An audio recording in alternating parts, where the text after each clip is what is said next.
In part one of this series, I shared the 3 reasons I found myself deep in debt.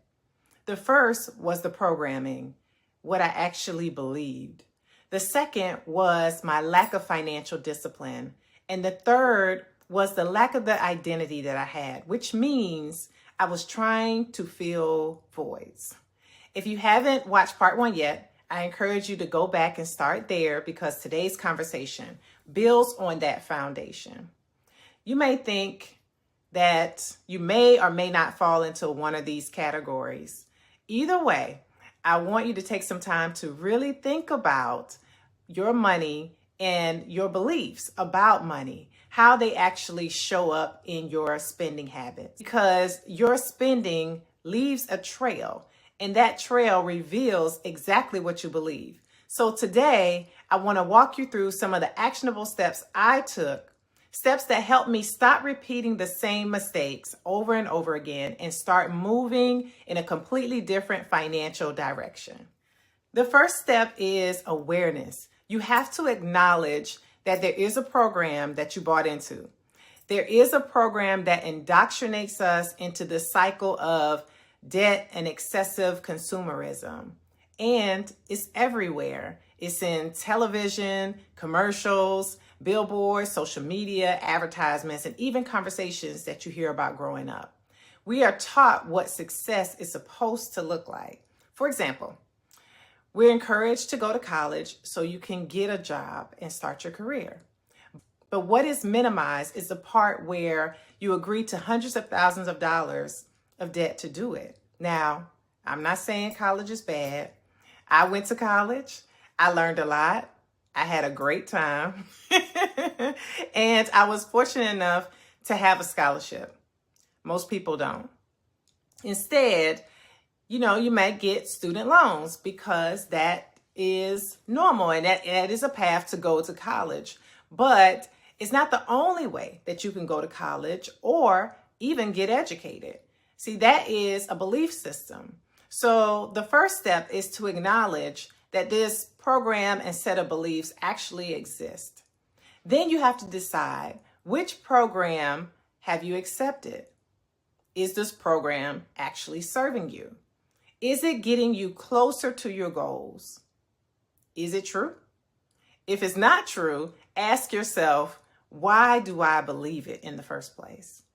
I want you to really write it down what you believe about money. What does money actually mean to you? How do you believe it is to be earned? And how do you believe it should be used? Really, take out a sheet of paper and write it down. Then ask these questions. Are these beliefs serving me right now? And will they serve me to get me to the next level? Because some of these beliefs are based on survival and not actually building wealth. Once you have done that and you have your beliefs there, check the source. For example, there's a belief that college equals success. Is that true in all cases? No, it's not. Yes, some jobs do require degrees, but not all. And you can actually start a business without a degree. And there are a lot of careers that you can have without a degree also. The truth is, employers want competence and not just credentials. So let's address the second one. Because of this program, many people lack discipline with their money. So let's talk about discipline. Discipline gets a bad reputation, but here's what it truly is. Discipline is training. Discipline is practice. Those are the activities that must be done intentionally. And here's something that I had to learn the hard way. When you don't plan for your money, you become someone else's plan. And the result of that is late fees, overspending, high interest debt, low savings, having poor credit, working hard, but then having nothing to show for it. That's not accidental. That's a program. So how do you become more disciplined? First, everything starts in the mind. You have to believe that you can, and then you have to commit to do the work. You have to commit to the training. That means doing things even when you don't feel like doing it. That means becoming aware of your behavior. It means not operating on autopilot, because most spending can be emotional. And if you allow it, your emotions will override your logic. So, how do you become aware of how you feel when you spend? What are your triggers? Once you identify them, you need to start creating a monthly spending plan before the month begins. Not after, not halfway through, but before. And then you must follow it. Once your plan is done, the work is just beginning. Don't let it become just a pretty piece of paper. You have to actually track it weekly at a minimum, because what you want to do now is raise your awareness. Tracking helps you get conscious about what you're doing with your money, so you're no longer spending mindlessly. And just to clarify, I am not advocating for not spending at all. That's not realistic or necessary. It's about aligning your spending to what matters most and what is supporting you in the direction that you want to go. This gets you to the next level. When I really got serious about tracking my money, I also had to change what I was consuming.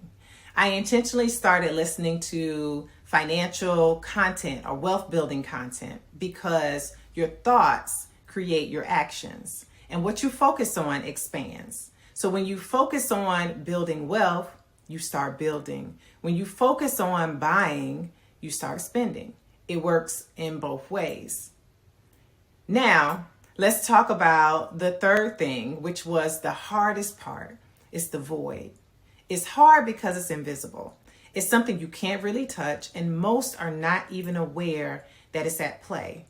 You have to identify how you feel right before you spend, right? Like pause, ask yourself, how am I feeling right now? Was I just scrolling on social media and I'm comparing myself to someone else? Did I just see a new bag or a new house, a new car? Or are you spending because you're bored, right? You just want to buy something. Are you feeling lonely? You're trying to make yourself feel better.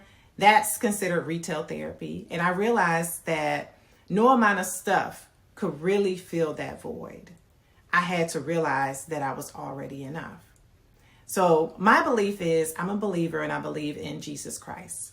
But for many years, I really didn't understand my identity. And to be honest, it's continuously a work in progress. I accepted these labels of being a Black woman, military officer, college graduate, but all of those things are temporal. And until I understood what would never change, I kept looking for fulfillment externally. And that was a losing battle, because society will always have you chasing something new, a new toy, a new bag, a new look, a new car. And if you chase that, you'll always be running. But when you understand who your identity is, you stop chasing. This doesn't mean that you stop enjoying nice things. You don't have to do that. It means you become a master of your money and not just a servant. You were never created to serve money, but that's what the world teaches you to do. When I made that shift, everything changed. To be honest, I still buy nice things, but now I choose when and how and why I'm buying it. That's what it means to be positioned for wealth, not just for today, but also for your future and your legacy. If this video spoke to you, take a moment to like this video, subscribe, and comment positioned in the chat below if you're ready to take control of your money instead of letting it control you. And if you haven't watched part 1, I encourage you to go back and watch that. It'll be linked in the description below. I'll see you next time.